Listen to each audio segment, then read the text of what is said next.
Carol. Olha só, olha aqui, é o que temos em mãos, eu e o Pedro Duran. Aqui, vamos mandar mensagens um para o outro, o Pedro, para a gente destacar. Ó, o Pedro vai colocar até em detalhe para você, que está nos acompanhando. Muita gente relembrando aí, como o Américo Martins, como é que utilizava esse tipo de dispositivo. No caso dos integrantes do Hezbollah, eles usam os pagers porque, como o Américo nos explicava, eles conseguem fugir do rastreamento, diferentemente de um telefone celular que facilmente é rastreado. O meu veio sem pilha, isso que eu estou percebendo aqui agora. Você tem uma ideia como essa tecnologia antiga, que atrás tem uma etiquetinha que fala assim, não sei se a gente consegue mostrar aqui, Will, essa etiquetinha aqui. Ela tem uma mensagem aqui, ó. Essa mensagenzinha aqui está escrito assim: importante, se encontrado, favor contactar. E aí tem um número de 7 dígitos aqui. Na época os telefones tinham 7 dígitos, né? Aqui em São Paulo. E aí tem esse número. Eu tenho certeza que o Américo tinha muito antes de ser moda, o pager, né? Lançando tendências aí. Mas ele era um aparelho que ajudava muita gente. Oi?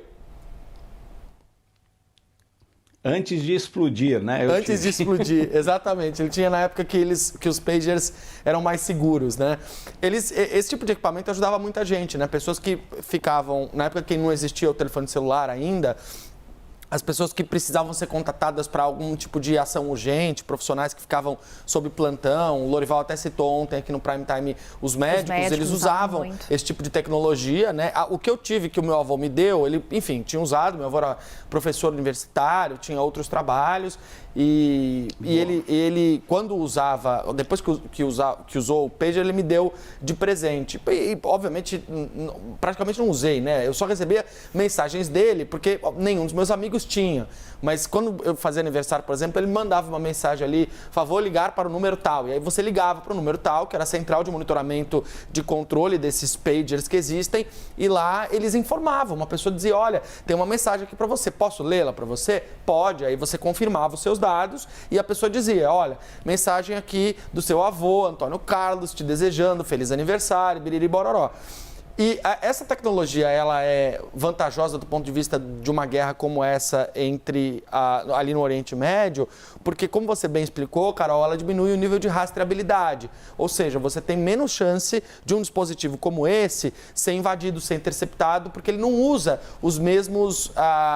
a mesma rede que as operadoras de telefonia celular usam. E as mensagens, elas não são... As ligações telefônicas não existem, então elas não podem ser grampeadas, por exemplo.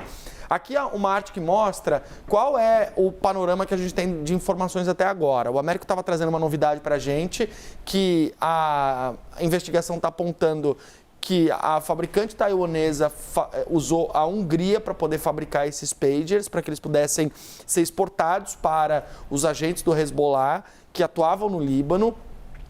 Uma das informações importantes é a bateria de lítio. A bateria de lítio, ela é uma bateria que é altamente explosiva quando não utilizada nas maneiras que deve. Hoje, muitos celulares usam ainda a bateria de lítio. A gente vê nas imagens, às vezes, aqueles celulares que você coloca ele no carregador e ele acaba explodindo o aparelho de telefone celular. O lítio tem relação com isso.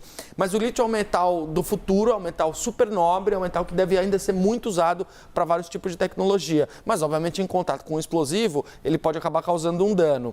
Como a gente falou, são produtos importados, então eles não eram fabricados no Líbano, eles eram trazidos de outro lugar. Esse translado, essa viagem, pode ter sido o momento em que esses explosivos foram embutidos dentro dos dispositivos. Esse lote teria sido interceptado para que o explosivo fosse implantado. Né? É isso. Então é possível que não tenha sido feito no Líbano, e sim antes deles chegarem no Líbano, por conta dessa rota internacional. Como a gente explicou, uma ferramenta de comunicação e que teria esses interruptores embutidos, interruptores para que pudessem ter tido um acionamento. Foi descartado um ataque hacker, que era uma das possibilidades, para que no início levantou-se depois das explosões, que esse ataque hacker poderia ter enviado algum tipo de código para os pagers para que eles tivessem explodido.